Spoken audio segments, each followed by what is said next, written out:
Чужих детей не бывает, поэтому каждое ДТП, в котором погибли или пострадали несовершеннолетние, вызывает эмоции. Во время летних каникул опасность возрастает. Обсудим меры безопасности и резонансные происшествия на дорогах прямо сейчас. Сегодня с нами Динар Гильмудинов, руководитель Республиканской госавтоинспекции. Динар Загитович, здравствуйте. Здравствуйте.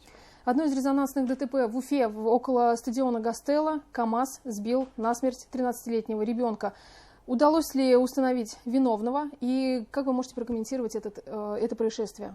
Ну, пока говорить о том, кто виновен, водитель или велосипедист, пока еще рано. Следствие пока ведет проверку, следственные органы занимаются, поэтому говорить о виновности пока мы преждевременно. Но, по крайней мере, то, что родители не обучили своих детей, так скажем, правильному поведению на дорогах, чтобы дети могли кататься только в установленных местах, а не так, как хочу, туда поехал, сюда поехал. Это опять-таки бесконтрольность родителей. Надо детей смотреть, чтобы и знать, где они катаются и что они могут сделать.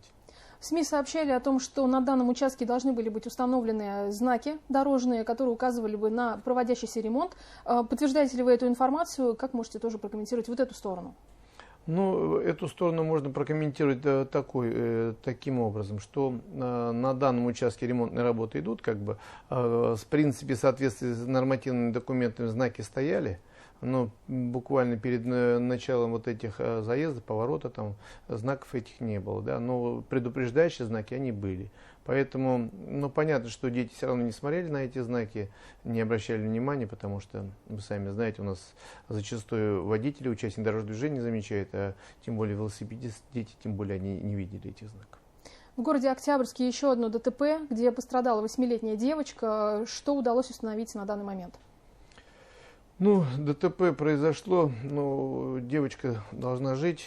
Ну, врачи все делают для того, чтобы ее, чтобы она нормально жила, не была там инвалидкой или другие там. Ну, по крайней мере, что говорит о том, что дети сегодня становятся участниками дорожного процесса, и родители не контролируют, это очень плохо.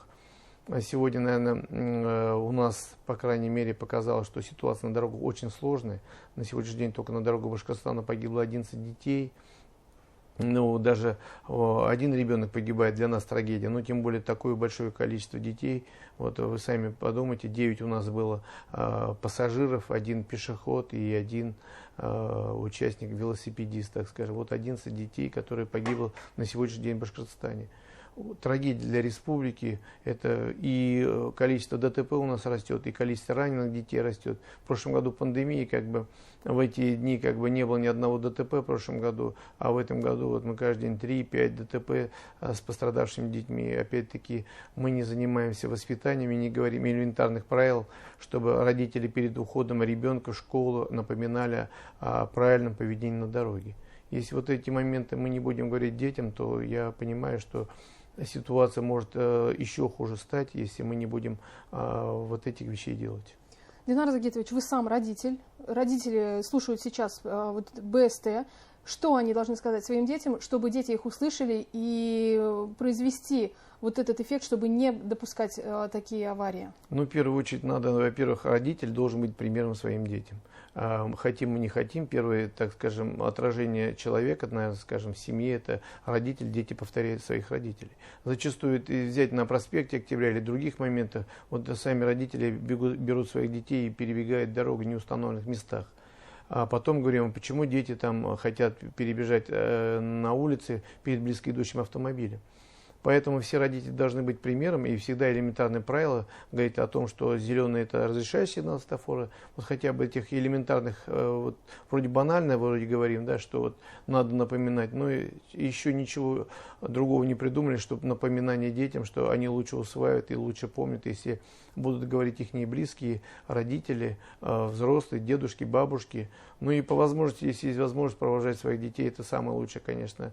И вот утром, если человек идет на работу, если он может проводить своего ребенка до школы. Ну и самое главное, наверное, если не могут проводить детей в школу, по крайней мере, у нас есть сотовые телефоны, дошел, пришел, и оптимальный маршрут движения, который вот мы вместе с Минобром делали для всех школ, ближайших домов. В принципе, все школы у нас в зоне, так скажем, где, допустим, живут ближайшие школы и оптимальный маршрут движения. Мы вместе с родительскими коллективами вот эти делали моменты, чтобы дети безопасно могли дойти до школы.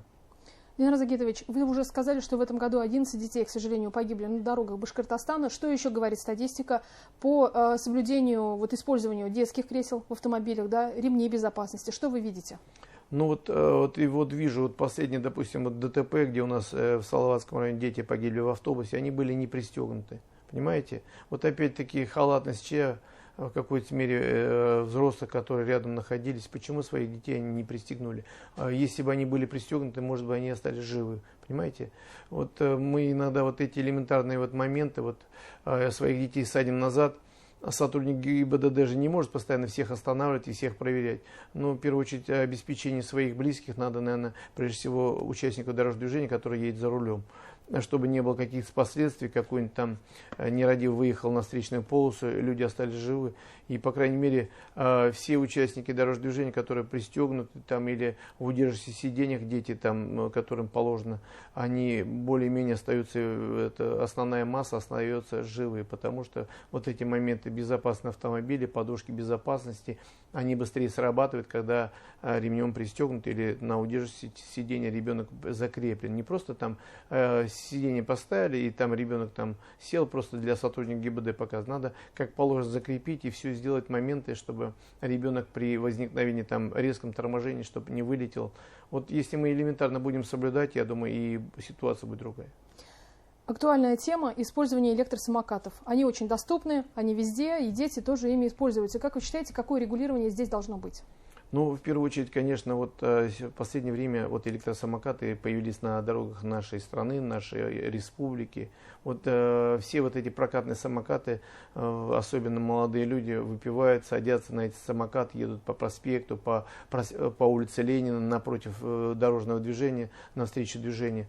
Сейчас депутаты Курултая ведут, так скажем, чтобы инициативу взять в основу во всей стране.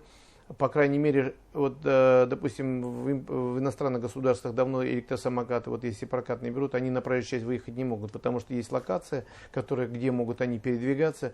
Надо сейчас этих арендователей, которые дают эти самокаты на прокат, надо им прописать. Понятно, что это затратная тема может быть, но это нужная тема, чтобы они не могли выехать на проезжую часть. Если они будут эти локации исполнять, делать, то, я думаю, и ситуация поменяется, и у нас этих ДТП не будет. Понятно, что еще у нас одно «но» есть, когда электросамокаты наезжают на пешеходов, которые ходят на тротуарах. Эти тоже неудобства есть, но надо эти моменты отрабатывать, делать, так скажем, дорожки для велосипедистов, для электросамокатов, наверное, в первую очередь.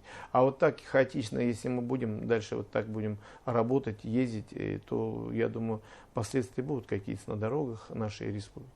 Вообще рейды уже начались. На что обращают внимание госавтоинспекторы? В первую очередь мы смотрим, если они ездят по проезжей части, допустим, в неустановленных местах, мы стараемся их остановить, составить протокол, сдать в административной комиссии, по крайней мере, смотрим, особенно, которые управляют состоянием алкогольного опьянения. Все последствия, которые нарушают, мы в рамках правил дорожного движения на них накладываем. Пассажирские перевозки с участием детей, очень много спортсменов ездят на соревнования, да, танцоры начинающие. Здесь, чтобы избежать трагедии, наиболее эффективные какие меры? В первую очередь, конечно, надо взять постановление правительства. Прежде всего, отправить своих детей куда-то, надо сделать все нормативные документы. Надо получить разрешение на перевозку детей. У нас зачастую все надеются на авось, но так в жизни не получается. Какой-то водитель выехал на встречную полосу, потом последствия могут быть гораздо серьезнее.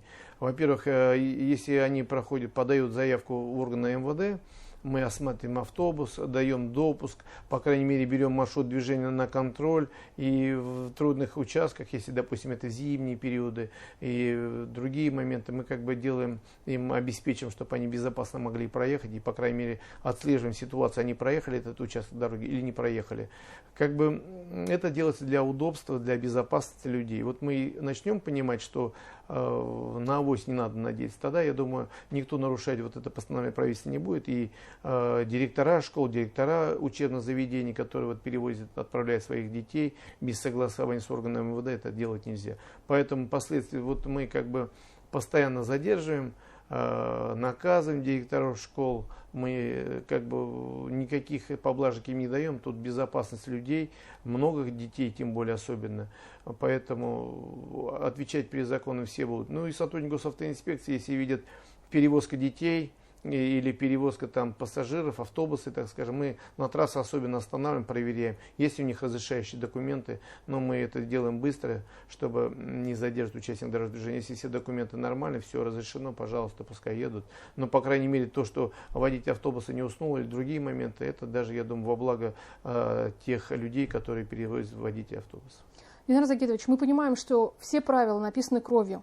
Мы понимаем, что здравомыслящие люди понимают, что жизнь – это самое ценное, что в принципе есть. Да? Вот лето началось, самые распространенные причины ДТП.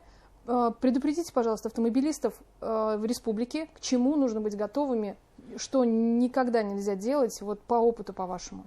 Ну, в первую очередь, конечно, это правовой нигилизм. Хотим мы не хотим, правила дорожного движения есть. Если любой участник дорожного движения будет выполнять правила дороги, правила дорожного движения, то у нас последствий не будет. У нас самая главная проблема – это превышение скорости. Превышение скорости – это выезд на полувстречное движение, обгон совершения не установлен в местах. Но мы же не просто так эти знаки не ставим, наверное, сотрудники дорожных, коммунальных и госавтоинспекции контролируют эти знаки. И самое, наверное, третье у нас это состояние алкогольного опьянения, когда водители управляют автомобилем и ни в чем не винные люди погибают на дорогах нашей республики, нашей страны. Поэтому мы всегда открытая служба, всегда говорим о наших профилактических мероприятиях, чтобы участники дорожного движения понимали, что госавтоинспекция работает во благо людей, во благо безопасности. И самое главное, наверное, что мы не хотим терять наших нужных людей нашей республики, нашей стране. Вы сами понимаете, что на дорогах республики погибает основная категория людей от 24 до 46 лет, которые нужны нашей стране. Наверное, любой человек, любая потеря человеческой жизни, наверное, трагедия для всей нашей республики. Поэтому мы будем работать как бы в этом отношении, соблюдая все нормы законов, чтобы участники дорожного движения нас правильно понимали, когда мы их останавливаем, особенно в местах отдыха. Вот сейчас летний период начался, все у нас любят природу, там озера, реки, поэтому будете аккуратными, будете законопослушными участниками дорожного движения. Никаких претензий или там долго отвлекать сотрудник госавтоинспекции не будет. Проверить, что вы трезвый, там никаких вопросов нет, и вы дальше поедете. Поэтому надо понимать, зачем мы это делаем. Мы хотим сберечь наших граждан, и поэтому всегда открыто говорим, что мы профилактируем. Будем вот в местах отдыха будем еще больше работать. И в преддверии, так скажем, летних каникул мы работаем по детскому травматизму. В преддверии последнего звонка, скажем, выпускных экзаменов мы будем работать перед школами, чтобы обеспечить безопасность наших детей. Спасибо большое, Динар Загитович. Гостем программы «Интервью» в эфире главного телеканала Республики был главный госавтоинспектор Башкортостана Динар Гильмудинов. Не переключайтесь, оставайтесь вместе с нами.